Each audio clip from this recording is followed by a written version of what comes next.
بسم الله الرحمن الرحيم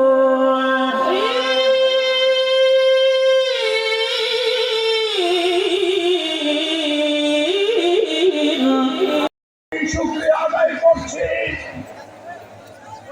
যিনি আমাদেরকে একটি স্বৈরতন্ত্রের জগদ্দল পাথর থেকে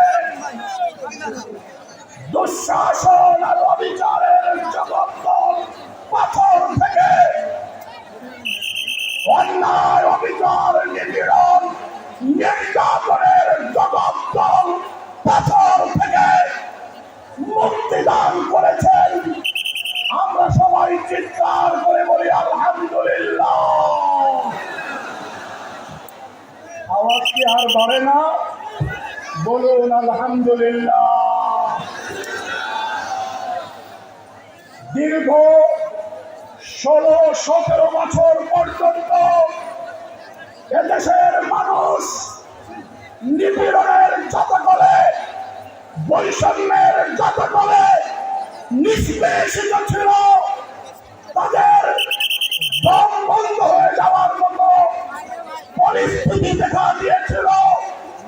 গত 15 বছর বাংলাদেশকে কারাগারে পরিণত করা হয়েছিল। আমাদের ছাত্র জনতার সফল গণ-অভ্যুত্থানের মধ্য দিয়ে শহীদ আবু সাইদের হৃদয়ের মধ্যে রক্তদানের মধ্য দিয়ে বাংলাদেশ মুক্ত হয়েছে এই দুঃশাসনের জগদ্দল পাথর থেকে। তাই আমি বলি, হেফাজতের সমাবেশে আবু সাইদ তোমায় মনে পড়ে। হেফাজতের সমাবেশে মুগ্ধ তোমায় মনে পড়ে। হেফাজতের সমাবেশে হৃদয় তোমাদের মনে পড়ে। আমরা ছাত্র জনতার রক্তদান আত্মদানকে কখনোই ভুলব না, ভুলব না। সাথী ও বন্ধুগণ, হেফাজতে ইসলাম বাংলাদেশ, হেফাজতে ইসলাম বাংলাদেশ শান্তির সম্প্রীতির মেসেজ নিয়ে রংপুরে এসেছে। ইসলাম সংঘাত চায় না, ইসলাম অরাজকতা চায় না। ইসলামের চেহারা শান্তির চেহারা, ইসলামের চেহারা বৈষম্যহীন সমাজ আর রাষ্ট্র বিনির্মাণের চেহারা, ইসলামের চেহারা সম্প্রীতির চেহারা। এই দীর্ঘ 15-16 বছর ইসলামের গায়ে, এই সুন্দর চেহারার ইসলামের গায়ে নানা রকম কালিমা লেপন করার, নানা রকম কাদা লেপন করার অপচেষ্টা করা হয়েছে। বাংলাদেশকে ইমানদারদের, ইসলাম প্রিয় জনতার, শান্তি প্রিয় জনতার নিরাপদ রাষ্ট্র বানাবার জন্য আমরাও ভূমিকা রেখেছি, আমরাও দায়িত্ব পালন করেছি। ভাইয়েরা আমার, বাংলাদেশ একক কারো রাষ্ট্র নয়, বাংলাদেশ কোন এক দলের রাষ্ট্র নয়, বাংলাদেশ সবার, বাংলাদেশ আমার, বাংলাদেশ আপনার। সুতরাং যারা মনে করত এই রাষ্ট্রের একমাত্র অধিপতি আমরা, এই রাষ্ট্রের একমাত্র কর্তা আমরা, তাদের এই অহংকার আর দম্ভ চূর্ণ বিচূর্ণ হয়েছে। সাথী ও বন্ধুগণ, ইসলামের শিক্ষা, আল্লাহর রাসূল সাল্লাল্লাহু আলাইহি ওয়াসাল্লাম বলেন, তাবাসসুমুকা ফি ওয়াজহি আখিকা সাদাকা। তুমি যদি কারো সাথে মুস্কি হেসে কথা বলো, তোমার আমলনামায় সাদকা দানের সমান সওয়াব দেওয়া হবে। এটা ইসলামের চেহারা। আল্লাহর রাসূল সাল্লাল্লাহু আলাইহি ওয়াসাল্লাম বলেন, ইখরাজুকা মিন দালবিকা ফি দালবি আখিকা সাদাকা। তুমি পানি সংগ্রহ করেছো, তোমার সংগ্রহ করা পানি যদি আরেক ভাইকে দিয়ে দাও, তোমার আমলনামায় সত্তর সমান সওয়াব দেওয়া হবে। আল্লাহ রাসূল সাল্লাল্লাহু আলাইহি সাল্লাম বলেন, তুমি যদি কোনো অন্ধকে রাস্তা পার করে দাও, তোমার আমলনামায় সত্তর সমান সওয়াব দেওয়া হবে। অজানা মানুষকে রাস্তা বলে দাও, তোমার আমলনামায় সত্তর দানের সমান সওয়াব দেওয়া হবে। এত সুন্দর চেহারার ইসলামকে যারা কুলুষিত করতে চেয়েছে, এত সুন্দর ইসলামকে যারা বারবার জঙ্গি ট্যাগ দিয়ে কুলুষিত করবার চেষ্টা করেছে, তাদের চক্রান্ত, তাদের ষড়যন্ত্রের দাগ ভণ্ড জবাব দিয়েছে জনতা। এই জবাব দেওয়ার ধারাবাহিকতা আগামীতে অব্যাহত থাকবে কিনা?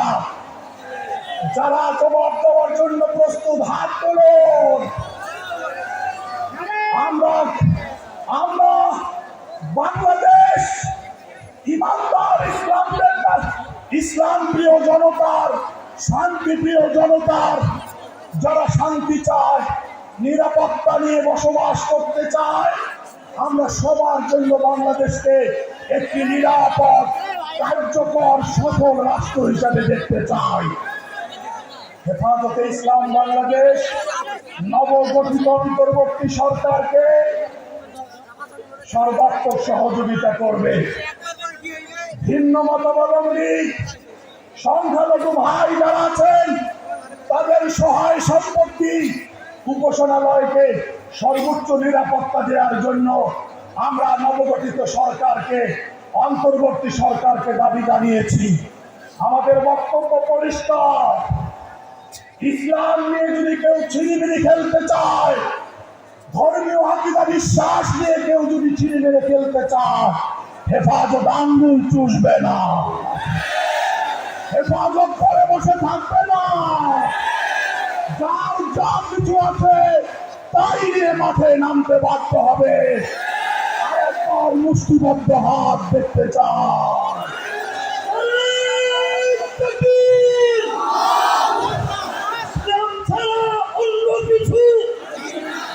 আমার সর্বশেষ যে আয়াতে কারিমা তেলাওয়াত করেছি, আল্লাহ বলেন, যারা জালিম, যারা শিরিক করে, যারা পাপিষ্ঠ, তাদের দিকে একটুও ঝুঁকতে পারবে না, একটুও না। সুতরাং যারা জুলুমের অন্ধকারে নিমজ্জিত, যারা অনাচারের অন্ধকারে নিমজ্জিত, যারা অত্যাচারের ইস্কির প্রভাব চালিয়েছে, তাদের প্রতি কোনো মায়া কান্না দেখানো যাবে না, তাদের প্রতি কোনো ভালোবাসা দেখানোর সুযোগ নাই। তারা ইসলামের শত্রু, তারা দেশের শত্রু, তারা জাতির শত্রু। শত্রুকে শত্রু হিসাবে আগে চিহ্নিত করব। রাজি তো সবাই? আল্লাহ হেফাজতের এই জনসমুদ্রকে কবুল করেনি। আল্লাহ আগত মেহমানদের হায়াতে আমলে বরকত দান করুন। নাসরুম মিনাল্লাহ। সম্মানিত উপস্থিতি, এই পর্যায়ে আমাদের সামনে আলোচনা পেশ করবেন জনাব হযরত মাওলানা ফজলুল করিম কাসেমী। হযরত মাওলানা ফজলুল করিম কাসেমী।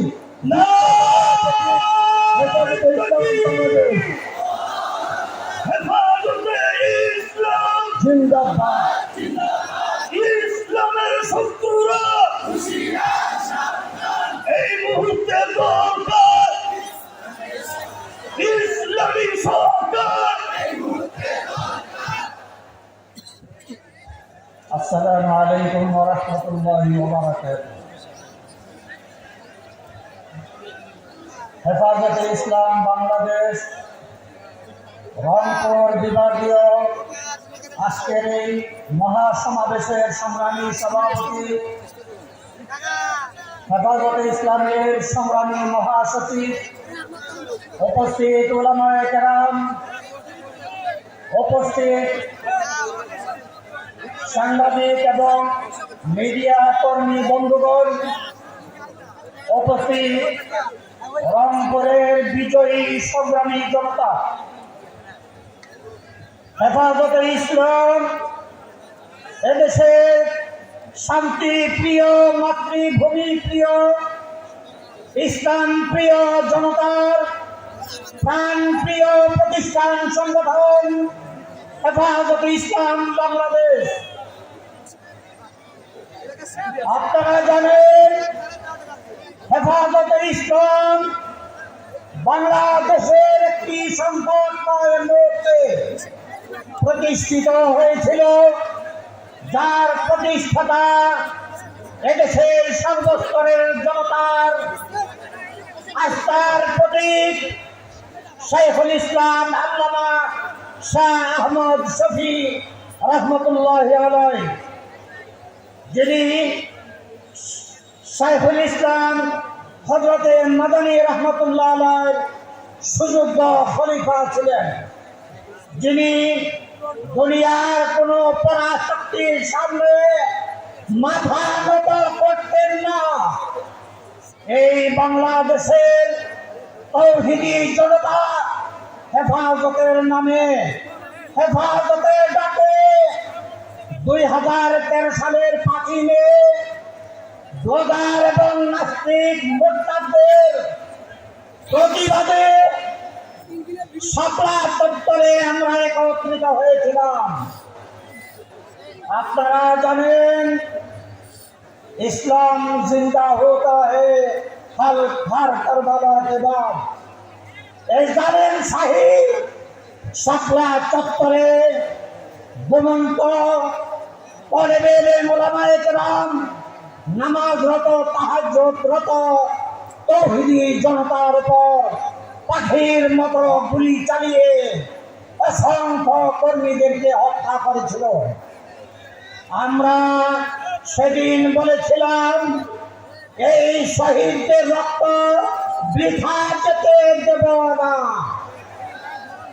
আপনারা জানেন 2009 সালে আমাদের দেশপ্রেমিক সেনা অফিসারদেরকে সে আজীবনই দেশের ক্ষমতায় টিকে থাকার জন্য দেশপ্রেমিক 57 জন অফিসারকে হত্যা করেছিল।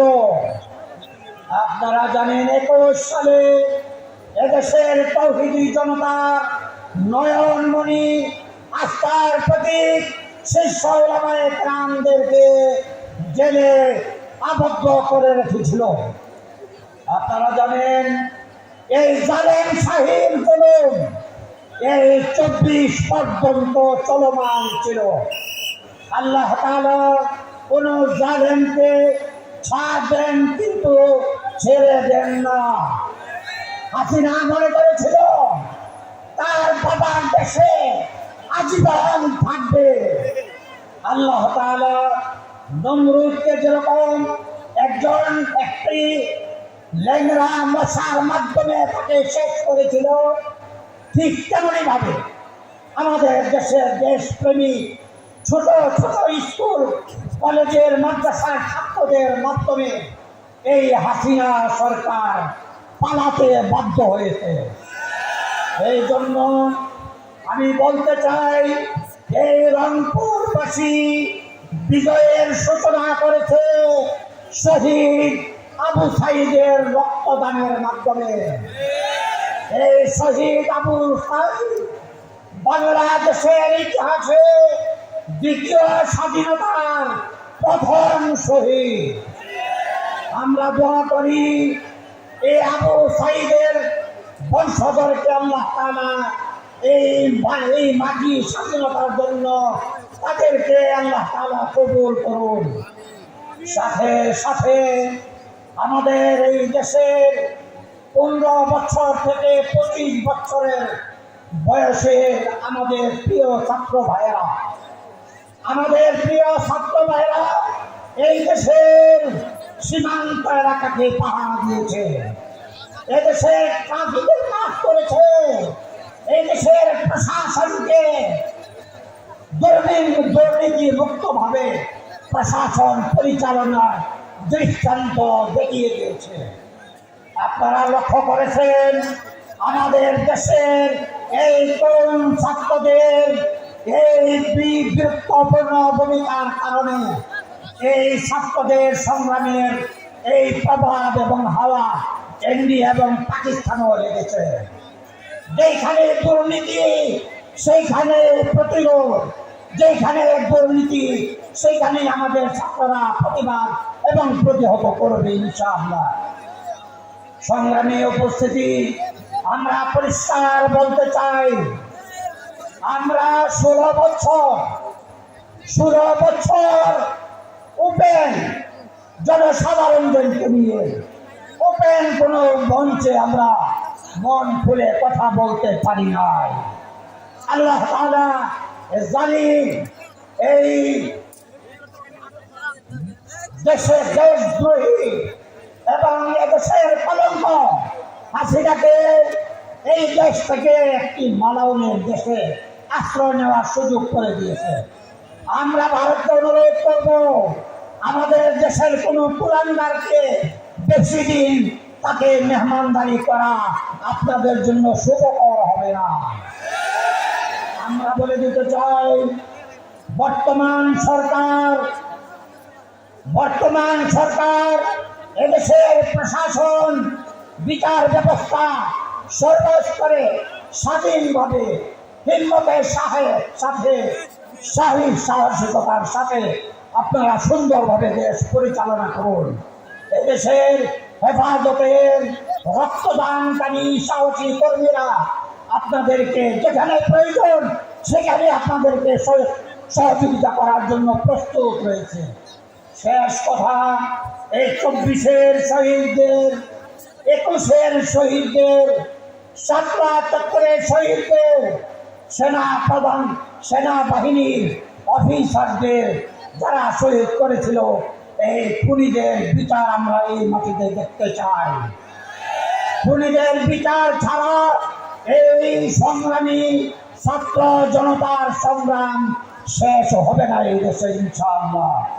শেষ কথা, এই দেশে এখনো ইন্ডিয়ায় বসে জায়গায় বসে এই দেশকে অস্থির করার জন্য বিভিন্ন ধরনের ষড়যন্ত্র চলছে।